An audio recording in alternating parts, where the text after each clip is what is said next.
Samajwadi party के नेताओं में एक बार फिर से औरंगजेब प्रेम देखने को मिला है। एक और नेता अबू आजमी ने औरंगजेब को महान बताया है।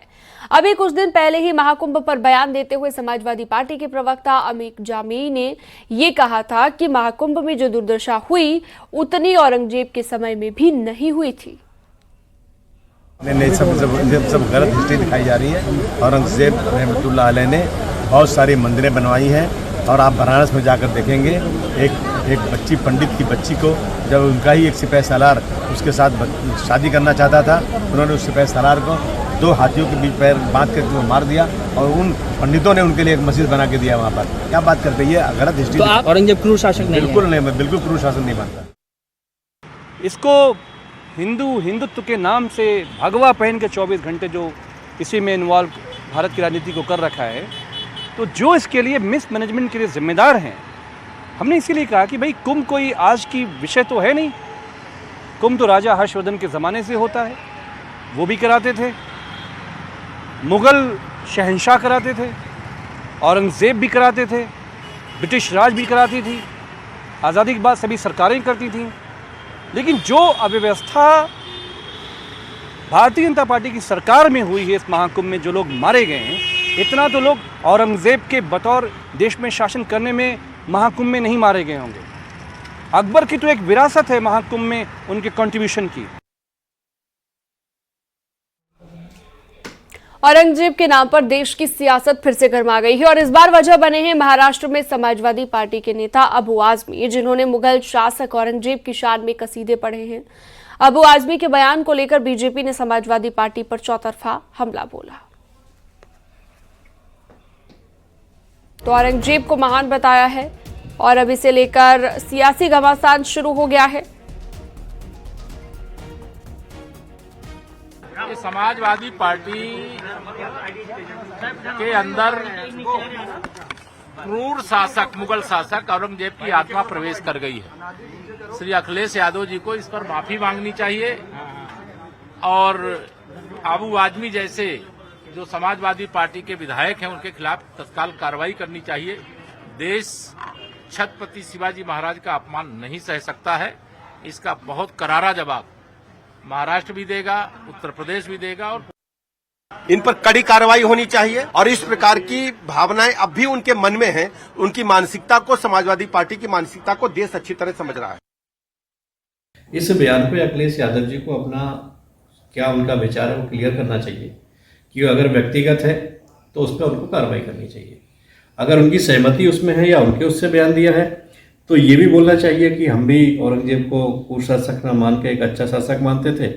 तो समाजवादी पार्टी की मानसिकता सामने तो आ ही रही है, लेकिन जनता में भी क्लियर हो जाएगा कि खाली अबू आजमी नहीं, अखिलेश यादव जी भी एक ही वर्ग को राजी करने के लिए, उसी के वोट बैंक को राजी करने के लिए निरंतर इस तरीके की बयानबाजी अपने नेताओं के माध्यम से कराते हैं।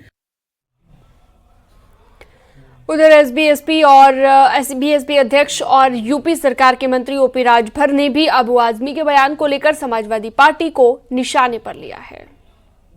वजह कोई काम नहीं है। मुसलमानों को बेहतर शिक्षा कैसे मिले, रोजगार कैसे मिले, नौकरी कैसे मिले, अमन चैन कैसे हो, इस पे चिंता नहीं है उनको। खाली चिंता है कि औरंगजेब के जमाने में क्या होता था, आपके जमाने में क्या हुआ। आपकी भी सरकार तो समाजवादी पार्टी की 4 बार थी। 4 बार में आपने क्या किया? आजादी के बाद नौकरियों में मुसलमान 38% था और आपने इतना विकास किया। अबू आजमी जी ने, उनकी पार्टी ने इतना विकास किया कि आज 1% भी नहीं रह गया है। बीजेपी के राज्यसभा सांसद दिनेश शर्मा ने अबू आजमी के बयान पर पलटवार किया है और उन्होंने सपा से माफी की मांग करते हुए कहा कि कभी अब्दुल कलाम और अशफाक साहब को भी याद कर लिया करें। भावनाओं से खेलना बंद करना चाहिए। समाजवादी पार्टी को इसके लिए क्षमा मांगनी चाहिए और औरंगजेब के गुणगान करने के बजाय कभी अब्दुल कलाम का भी गुणगान कर दीजिए, अशफाकुल्लाह खां का भी कर दीजिए, अब्दुल हमीद का भी कर दीजिए। जो राष्ट्र के लिए लगे उनका गुणगान करो तो अच्छा लगता है भाई। लेकिन आप आक्रांताओं का, विदेशी क्रूर शासकों के बारे में ऐसी बात बोलोगे? क्या क्रूरता पसंद है आपको? अलगाव पसंद है आपको? जो भारत की संप्रभुता के लिए लड़ रहे हो उनकी हत्या पसंद है आपको क्या? मैं समझता हूं अबू आजमी जी सार्वजनिक रूप पे कान पकड़ के क्षमा मांगिए। ये बड़ा पवित्र इबादत का महीना है, इसमें गलत बयानी को ऊपर वाला भी माफ नहीं करेगा। बीजेपी के विरोध के बीच महाराष्ट्र के एसपी विधायक अबू आजमी के औरंगजेब वाले बयान का अयोध्या से समाजवादी पार्टी के सांसद अवधेश प्रसाद और मुस्लिम धर्म गुरु मौलाना शहाबुद्दीन ने समर्थन किया। पार्टी के नेता ने जो टिप्पणी की है उसको ठीक से उप मुख्यमंत्री जो है नहीं समझ पाए, इसलिए वो इस तरह का अनर्गल बेबुनियादी बात कर रहे हैं। उनको इतिहास समझना चाहिए, उनको इतिहास समझना चाहिए। औरंगजेब का क्या इतिहास रहा, उनके सिपह सालार, उनके सलाहकार, उनके आसपास के लोग कौन लोग थे, इसकी जानकारी उनको लेना चाहिए। और जानकारी जब हो जाएगी तो इस तरह का बयान नहीं दे। समाजवादी पार्टी के नेता अबू आसिम आजमी ने औरंगजेब के बारे में जो बात कही है वो उनका अपना नजरिया है, अपनी सोच है। हर शख्स अपने महापुरुष के बारे में अपनी सोच रखता है। उन्होंने कोई ऐसी बात नहीं कही कि उनके खिलाफ देशद्रोह का मुकदमा लिखा जाए या उनके खिलाफ कोई कानूनी चाराजोई हो। उन्होंने जो बात कही, उन्होंने अपना नजरिया पेश किया। यह हिंदुस्तान आजाद है, आजाद भारत में आजादी के साथ अपनी बात कहने का अधिकार हर शख्स रखता है। उत्तर प्रदेश विधानसभा के बजट सत्र के 9वें दिन एक हैरान करने वाला मामला सामने आया, जिसने सदन की गरिमा और स्वच्छता को लेकर गंभीर सवाल खड़े कर दिए। सदन की कार्रवाई शुरू होने से पहले एक विधायक ने पान मसाला खाकर सदन के हॉल में थूक दिया। सदन की कार्यवाही के लिए जाते वक्त विधानसभा अध्यक्ष की नजर पड़ी तो वो भड़क गए। उन्होंने नाराजगी जताते हुए फौरन सफाई कर्मचारी को बुलाकर सफाई कराने को कहा। साथ ही सदन में कहा कि ऐसा आचरण ठीक नहीं है। उन्होंने कहा कि मैंने सीसीटीवी फुटेज देखा है, लेकिन मैं उस सदस्य का नाम नहीं लूंगा। ऐसी घटना दोबारा नहीं होनी चाहिए। सवेरे मुझे सूचना मिली कि हमारे विधानसभा के इस हॉल में किसी माननीय सदस्य ने पान मसाला खाकर अपने वहीं पर सेवाएं दे दी थी। तो मैं आया था और मैंने उसके साफ करवाया है। मैंने वीडियो में उस माननीय सदस्य को देख भी लिया है, लेकिन मैं किसी इंडिविजुअल को अपमानित नहीं करना चाहता, इसीलिए उनका नाम नहीं ले रहा हूं। आगे से मेरी सभी सदस्यों से यह निवेदन है कि अगर किसी भी अपने साथी को ये करता हुआ देखें तो वो लोग वहीं रोक दें। मेरी बात समझे, हम सबकी विधानसभा है, ये सिर्फ एक अध्यक्ष की विधानसभा नहीं है। ये 403 मेंबर्स की बराबर की जिम्मेवारी है और उत्तर प्रदेश की 25 करोड़ जनता की विधानसभा है।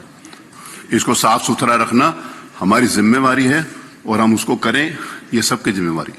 मैं किसी का भी नाम नहीं लूंगा, लेकिन जिसने किया है वो स्वयं अगर मुझे कह देंगे कि उन्होंने किया है, नहीं। औरैया में सपा सांसद देवेंद्र शाक्य के स्कूल में सामूहिक नकल पकड़े जाने की बात सामने आई। स्कूल प्रबंधक और प्रधानाचार्य के खिलाफ बिधूना थाने में एफआईआर दर्ज की गई है। 2 लोगों को पुलिस ने हिरासत में भी लिया है। सिद्धार्थ इंटर कॉलेज भटौरा में नकल कराए जाने की सूचना पर टीम परीक्षा केंद्र पर पहुंची थी। प्रशासन के मुताबिक स्कूल का कर्मचारी कुलदीप कुमार बच्चों को नकल करा रहा था, जिस पर एसडीएम बिधूना के कार्रवाई की बात सामने आई। स्कूल में शांति भंग का प्रयास और परीक्षा में बाधा पहुंचाने का आरोप लगा है। एसडीएम के साथ अन्य कर्मचारियों से धक्का मुक्की की गई, जिसके चलते एसडीएम का मोबाइल भी टूट गया। सूचना के बाद मौके पर भारी पुलिस बल पहुंच गया और 2 लोगों को हिरासत में लिया गया।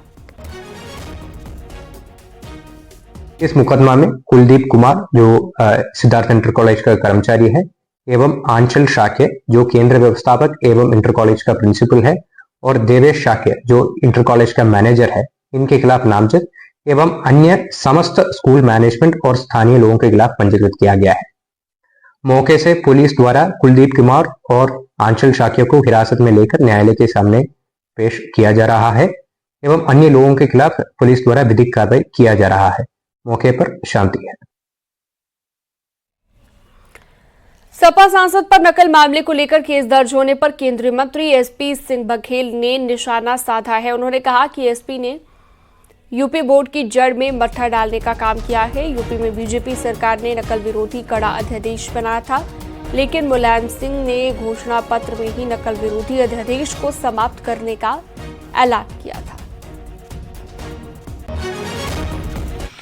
किसी भी विद्यालय में नकल पकड़ी जाती है तो बाकायदा उसकी फर्द बनती है, वीडियोग्राफी होती है, उसके साथ साथ सामूहिक नकल होती है, तो कॉपियों से ही पता चल जाता है कि सभी बच्चों के उत्तर एक से होते हैं। हमारे यहाँ नकल बहुत हुआ करती थी, उसको दूर करने के लिए कल्याण सिंह जी की सरकार में श्री राजनाथ सिंह जी जब माध्यमिक शिक्षा मंत्री थे तो उन्होंने नकल विरोधी अध्यादेश लागू किया था। यह है 1991 से 93 की भाजपा की कल्याण सिंह जी की प्रथम सरकार में। सपा बसपा का गठबंधन और 93 में स्वर्गीय श्री मुलायम सिंह यादव जी ने अपने घोषणा पत्र में लिखा था कि यदि हमारी सरकार आ जाएगी गठबंधन की तो पहली कैबिनेट होते ही 15 मिनट के अंदर हम नकल विरोधी अध्यादेश में आग लगा देंगे। इसका मतलब है नकल शुरू करा देंगे। वहाँ से यूपी बोर्ड के बहुत बुरे दिन शुरू हुए। ऐसा मट्ठा डाला कि उससे आज तक हम झुलस रहे हैं। आज भी सीबीएसई बोर्ड के बच्चे अपने को ज़्यादा गौरवान्वित महसूस करते हैं और यूपी बोर्ड के बच्चे अपने को हीन भावना से ग्रसित रहते हैं। राजनाथ सिंह जी के उस अध्यादेश से रिजल्ट तो 20-22% आया, लेकिन सभी नौकरी पाए। उसके बाद नकल से 80% रिजल्ट आया, लेकिन लोग बेरोजगार हुए। तो नकल जो है ये एक सामाजिक कलंक भी है और उसके साथ उन बच्चों के साथ जो साल भर पढ़ते हैं उनके साथ ये एक अच्छी बात नहीं होती है कि नकल वाले लोग यहाँ तक आ जाएं। बदले की भावना से कोई नहीं काम होता है। बाकायदा नकल पकड़ने वाली स्क्वाड बनती हैं, उसमें मजिस्ट्रेट भी होता है और उनकी देख रेख में ये नकल रोकी जाती है और नकल पकड़ी जाती है और विधिक कार्रवाई होती है। किसी को कोई दिक्कत है तो इसके विरुद्ध माननीय अदालत में जा सकता है। इलाहाबाद हाईकोर्ट में संभल की शाही जामा मस्जिद में रंगाई पुताई की इजाजत दिए जाने की मांग को लेकर दाखिल याचिका पर सुनवाई हुई। हाईकोर्ट में मस्जिद कमेटी ने एएसआई की रिपोर्ट पर अपनी लिखित आपत्ति दाखिल की, जिसके बाद एएसआई ने मुस्लिम पक्ष की आपत्ति पर अपना जवाब दाखिल करने के लिए अदालत से मोहलत मांगी। इस पर हाईकोर्ट ने एएसआई को जवाब दाखिल करने के लिए 5 दिनों की मोहलत देते हुए सुनवाई की अगली तारीख 10 मार्च तय की है। जामा मस्जिद की रंगाई पुताई और इसके साथ साथ लाइटिंग कराने की मांग को लेकर दाखिल याचिका पर इलाहाबाद हाईकोर्ट में बेहद अहम सुनवाई हुई। आज की सुनवाई में मस्जिद कमेटी की ओर से एएसआई की रिपोर्ट यानी आर्कियोलॉजिकल सर्वे ऑफ इंडिया की रिपोर्ट पर अपना जवाब दाखिल किया गया और इस जवाब दाखिल करने के बाद एएसआई ने कोर्ट से इस जवाब के उत्तर दाखिल करने के लिए मोहलत मांगी है। कोर्ट ने 5 दिन की मोहलत दी है और ये कहा है कि 5 दिन में एएसआई मुस्लिम पक्ष के जवाब पर अपना जवाब यानी अपना हलफनामा दाखिल करे। मुस्लिम पक्ष ने अपने जवाब में ये कहा है कि जो एएसआई की रिपोर्ट है उस पर सवाल उठाए हैं और कहा है कि हर साल यहाँ पर रंगाई पुताई की जाती थी, रमजान से पहले लाइटिंग की जाती थी। इस मामले में सभी पक्षों को सुनेगी, उसके बाद इस मामले में जजमेंट रिजर्व कर सकती है या फिर कोई फैसला भी सुना सकती है। सर्वेश दुबे, न्यूज 18 प्रयागराज। सीतापुर जेल में बंद कांग्रेस सांसद राकेश राठौर की वॉइस सैंपलिंग आज होगी। राकेश राठौर को पुलिस सीतापुर जिला कारागार से लखनऊ एफएसएल लैब लेकर गई है। पीड़िता ने सबूत के तौर पर पुलिस को फोन रिकॉर्डिंग दी थी। आवाज के मिलान के लिए एफएसएल लैब में वॉइस सैंपलिंग होगी। कांग्रेस सांसद राकेश राठौर पर एक महिला ने शादी का वादा कर रेप का आरोप लगाया है। सीतापुर पुलिस ने 17 जनवरी को मुकदमा दर्ज किया था। 30 जनवरी को कांग्रेस सांसद राकेश राठौर को गिरफ्तार कर जेल भेज दिया गया था। गिरफ्तारी के बाद से राकेश राठौर को सीतापुर जिला जेल में रखा गया है।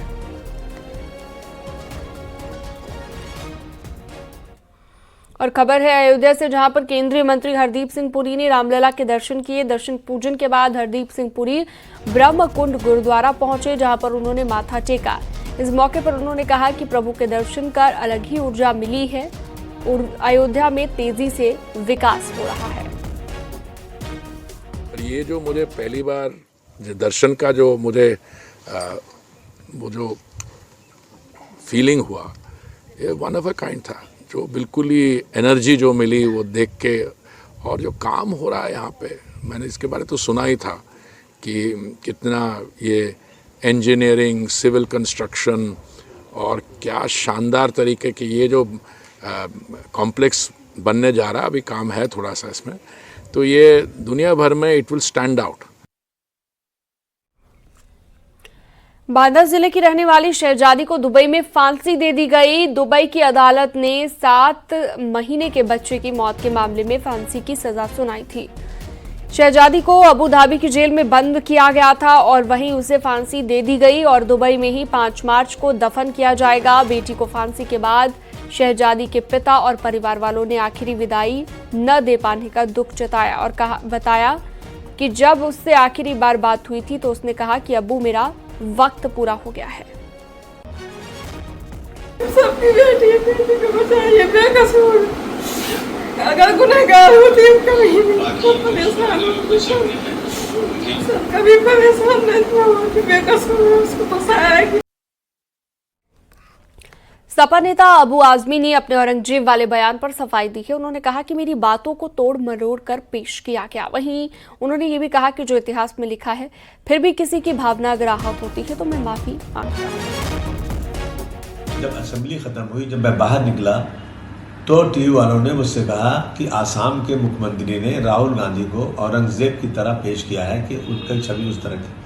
देखिए, मैं जब उन्होंने औरंगजेब की बात किया तो मैंने पहले पढ़ा है कि सतीश चंद्र जी को, आदरी टुस्के को, डॉक्टर राजीव दीक्षित, डॉक्टर राम पुनियानी, अवध ओझा, मीना भार्गवा, इनकी स्टेटमेंट में मैंने कुछ बोला है जो तारीफें की हैं उनकी, कि मंदिरों को उन्होंने पैसे दिए, उन्होंने क्या, इन सब लोगों के स्टेटमेंट में है।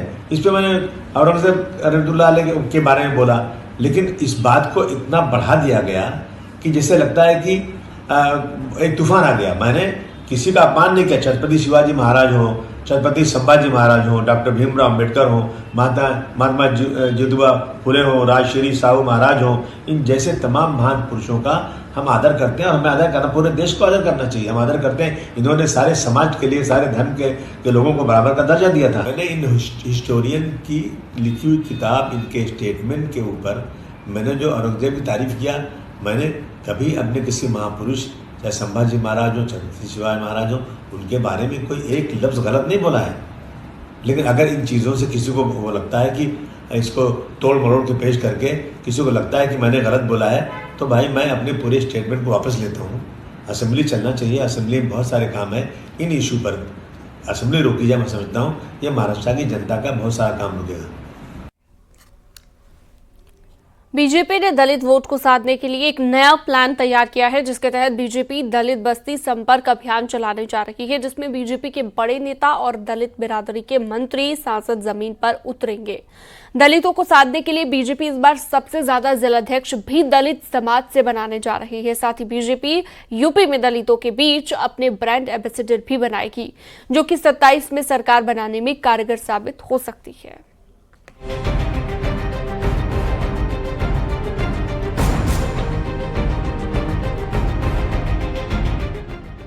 2027 की चुनावी तैयारी में जुटी बीजेपी हर वर्ग को साधने में जुटी है, लेकिन इस वक्त फोकस दलित वोट बैंक पर है।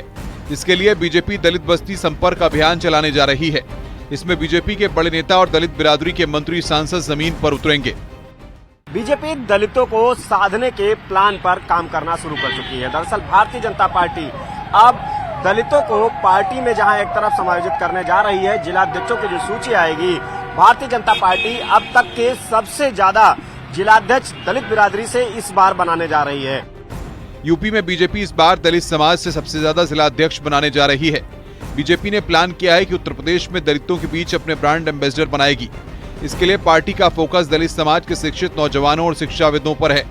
ऐसे युवाओं को भी चिन्हित किया जा रहा है जो सोशल मीडिया पर एक्टिव रहते हैं। लखनऊ के भागीदारी भवन से शुरू की गई इस मुहिम को पूरे प्रदेश में ले जाने की तैयारी है। और भारतीय जनता पार्टी का हर सदस्य, हर कार्यकर्ता अनुसूचित वर्ग के लोगों का सम्मान करता है और हमारी भारतीय जनता पार्टी की केंद्र सरकार और प्रदेश सरकार के संगठन के साथ साथ सरकार अनुसूचित वर्ग के लोगों के बीच में जाएगी और सारी जितनी योजनाएं, जन कल्याणकारी योजनाएं चलाई गई और जो अनुसूचित जाति को समाज में अव्वल नंबर का दर्जा देने के काम में लगी हुई हमारी सरकार, और हमारी पार्टी का संगठन वो उनके बीच में जाकर के बताने का काम करेगा, जिससे कि उनके मान सम्मान की रक्षा की जा सके, मान सम्मान को बढ़ाया जा सके।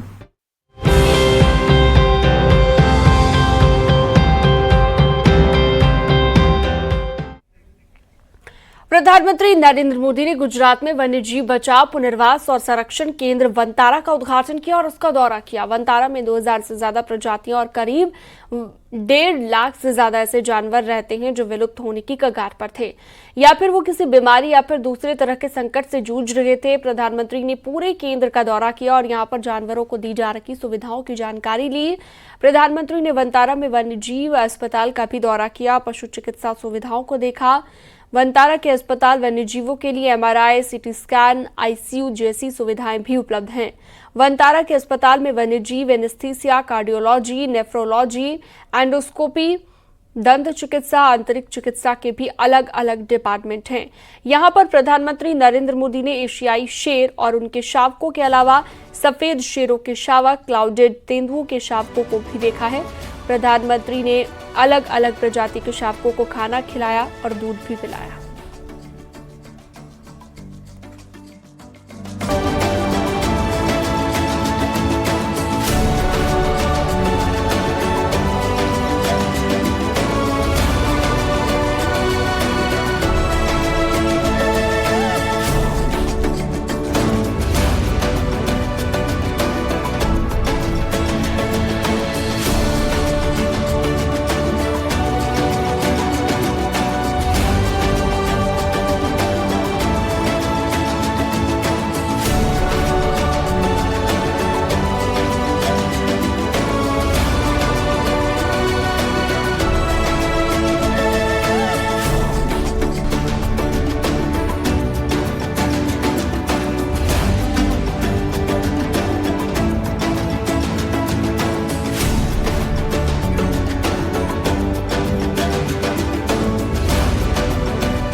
और वक्त छोटे से ब्रेक का, फौरन लौटते हैं।